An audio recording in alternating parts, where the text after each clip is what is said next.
Hello friend, মোবাইলে internet of না করেও কেবলমাত্র হোয়াটসঅ্যাপের ইন্টারনেট অফ রাখুন, যাতে কেউ হোয়াটসঅ্যাপে মেসেজ করলেও মেসেজ না আসে। এই জন্য আমাদের হোয়াটসঅ্যাপ ওপেন করতে হবে। উপরে থ্রি ডটে ক্লিক করব, দেন সেটিংসে ক্লিক করব, এখানে স্টোরেজ অ্যান্ড ডাটা অপশনে ক্লিক করব, দেন এখানে প্রক্সি অপশনে ক্লিক করব, এখানে সেট আপ প্রক্সি অপশনে ক্লিক করব। এখানে আমাদের প্রক্সি কোড দিতে হবে 1.1.1.1। দেন চ্যাট বট অপশনে ক্লিক করব এবং সেভ করে দিব। দেন মিডিয়া পট অপশনে ক্লিক করব এবং সেভ করে দিব। দেন নিচে টিকমার অপশনে ক্লিক করব। তাহলে আমাদের ফোনে ইন্টারনেট কানেকশন থাকলেও হোয়াটসঅ্যাপে কোনো ইন্টারনেট কানেকশন থাকবে না, কেউ মেসেজ করলে মেসেজ আসবে না।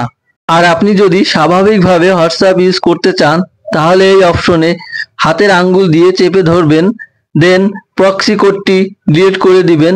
That's it.